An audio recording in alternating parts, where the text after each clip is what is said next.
We have some breaking news here on Chicago Bears Now. I'm your host, Harrison Graham. Running back Khalil Herbert is heading to injured reserve, which means he is going to miss at least the next 4 games. A bit of a surprise. I did not see this coming, but the note just coming in from Field Yates. Bears have placed Khalil Herbert on IR. Like I said, out at least 4 games.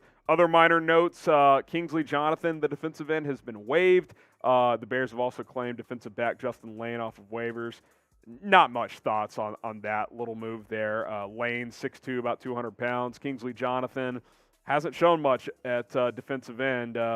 Still need answers in that front 4. But let's focus on Herbert here, as he's been great this year. Really, really good. Averaging 6 yards per carry, 643 yards. Your leading rusher among running backs. Justin Fields now your team leading rusher, obviously. Now he's gone for a month, and that's not ideal for a team that's leaning on the running game. You think about what this means for the next 4 weeks. Obviously, you're going to lean on David Montgomery, but Khalil Herbert's not there. More trust in Ebner, I would imagine.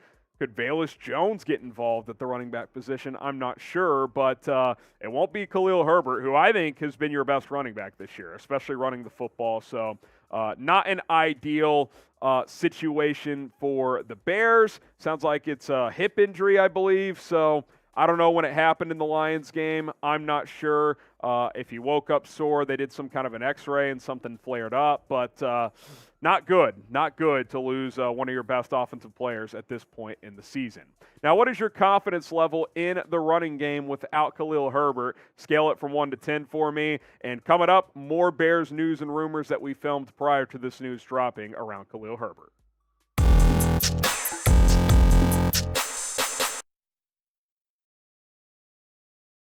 What's up? Welcome in to Chicago Bears Now by Chat Sports. I'm your host, Harrison Graham, and on today's show, we are going to get you guys caught up on the latest. He has been so remarkable over the last month. Dan Orlovksy talking about Justin Fields. Now, I have a lot of thoughts. Like, let's pump the brakes, right? The Bears are 3-7. Fields wasn't good the first month of the season. Fields has been awesome since week 4. He really has, and especially the last month, averaging over 30 points a game this offense, largely because of him. But let's pump the brakes. Let's calm down a little bit. I've got a lot of thoughts on this, but maybe you don't want to pump the brakes. Let me know what you guys think, and then I'll give more thoughts here. Should Justin Fields be in the MVP race right now? And that doesn't necessarily mean like a top 3 guy, maybe top 10. Something like that. Type Y for yes, type in for no. Should Justin Fields be in the MVP conversation? Get your votes in and let me know what you guys think. Now, you look at his past 4 games, he has been really good. Again, the volume of passing yards not super high, but efficient, 64%. You love the touchdown-interception ratio, 8 touchdowns, 2 picks, and the QB rating's been fantastic at 103.5. That is well above average. 90 is about league average. If you're over 100, you're playing really good football as a passer. We know what he's been doing on the ground. He's been unreal. I mean, he's averaging over 100 yards rushing over the last 4 games. 467, 9.3 yards per run, some on design, some on scrambles, 5 touchdowns. He has been special as a runner, and he's been efficient as a passer as well. I will say this, while I will not put Justin Fields in the MVP race, he's legitimately been a top 5 quarterback over the past month, if not one of the best quarterbacks over the past month. But this is a season-long award, and you have to win games to win this award. Now, I'm not saying the Bears are losing because of Fields. Like, he's the only reason they're even in these games. But you're not going to win or even be an MVP finalist at 3-7. Like, that's just not realistic. Now, look, I don't think this is going to happen, but 7 games left. What if the Bears win 6 of 7? He plays even better. They go 9-8. Yeah, maybe something crazy happens and he gets into the top 5, top 3 candidates at that point. But I think we're a little far off from that. I do respect that Dan Orlovksy, who was critical of Fields coming out of the draft, kind of made some insinuations that he wasn't a hard worker. That's been completely false, by the way. But he's sitting here saying, hey, man, this guy, he's playing at an all-time level right now. I respect him for that, but I can't sit here and say that I think Justin Fields is currently an MVP candidate.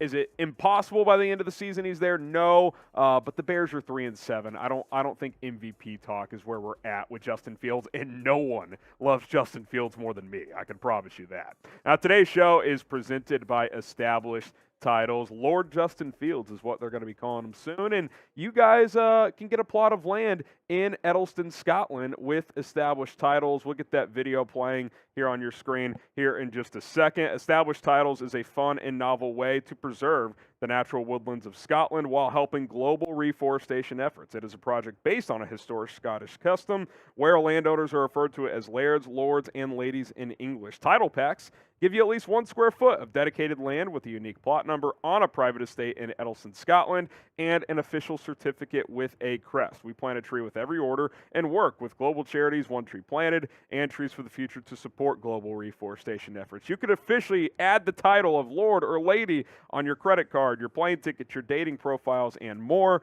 It makes for a great last-minute gift. The first 200 people purchasing a title pack using my link will effectively be next to my plot of land within a few minutes of walking distance. Depending on how many of you want to become a Lord or Lady, we can start our own Bears Now Kingdom. Get 10% off with promo code CHAT at establishedtitles.com/chat. It makes for an amazing last-minute gift, and their Black Friday sale is underway with deals up to 80% off. Again, we'll give you an extra 10% off with promo code CHAT. Help support the channel and get going with Established Titles. Link and code in the description of this video.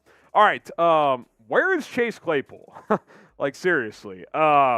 Chase Claypool only played 19 snaps against the Lions, 31% of total offensive snaps.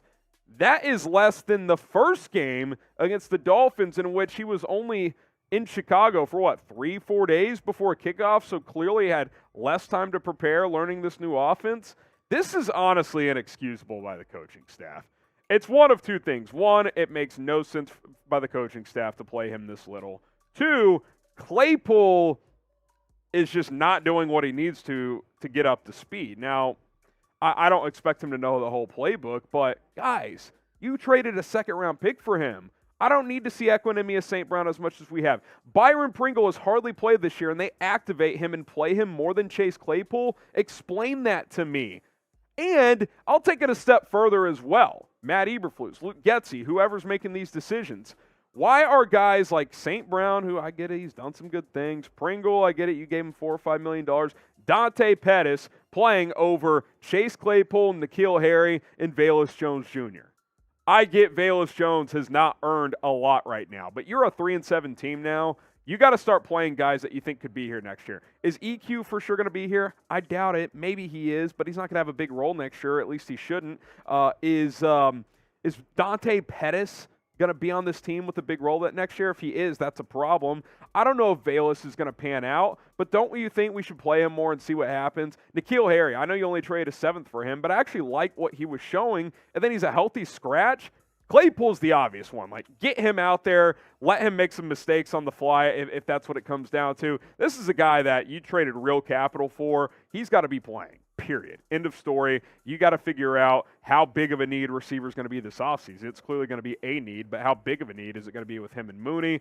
I did not like the decisions they made at wide receiver last week. I get it, Dante Pettis. You need someone to return punts. Put Eddie Jackson back there. I really don't care. If you don't trust Velus to do that, but you need to see some of Velus Jones. And I get accountability and telling your team, like, hey, like, you can't keep making mistakes and expect to play. Did N'Keal Harry start making mistakes I'm unaware of? Why is he inactive? I don't get that whatsoever. Now, subscribe to the channel because we keep it real and honest here on Chicago Bears Now, and no one's going to cover this football team like I will all year long, all season long, on a daily basis. So hit that sub button, spread the word. We just crossed 56,000 subs. Round of applause to you. Let's get to 57K. Appreciate all the love and support here on the channel. All right, there. Could the Bears claim Amari Rodgers? Packers cut him earlier today. They waived him. Now he'll hit waivers tomorrow, 3 o'clock Central Time. We'll see if Chicago makes a move or if any other team claims him. Adam Schefter had the news earlier. They also cut Kylan Hill, the running back out of Mississippi State. Amari Rogers was a third-round pick last year, and I'm like, first thing I thought of, is this going to be Velus Jones next year, like third-round pick that was overdrafted as mostly a returner? Is it panning out? I don't know. Amari Rogers has been a disaster. He just has. I remember when they drafted him, I was like, I kind of liked him at Clemson, but third-round pick, kind of what people were saying about Velus. Again, I don't want to make that comp, but it is there. Amari Rogers has mostly been a returner for the Packers, hasn't had much of an impact at receiver, just 8 career catches for 95 yards. 7 career fumbles, by the way, several of those, maybe all of them, on returns. He's muffing punts, fumbling kickoffs. It's been bad. So Green Bay was finally like, I don't care that we drafted you in the 3rd round. We're cutting your ass. So we'll see. I mean, I'm always down to, bring talented guys in and, give guys a second chance, but who's he taking snaps from? Like, again, I'd rather just play Velus than Amari Rogers. But saw people asking me about it, saw it out there. I was like, all right, maybe this could be a possibility. I do think there's a decent chance he gets claimed. He was a 3rd-round pick, but it has not gone well for Amari Rogers up in Green Bay. Now, should the Bears go sign or claim Amari Rogers, I do think he'll probably get claimed. Type S for sign or P for pass. If he doesn't get claimed, maybe sign him to the practice squad. I would definitely be down for that. Let me know what you guys think down in the comments. And also follow me on social media, at HGram on Instagram, at HGramNFL on Twitter, at HGramNFL on both, I should say, is the handle. So give me a follow, ask me your questions over there, and I will be sure to hit you back.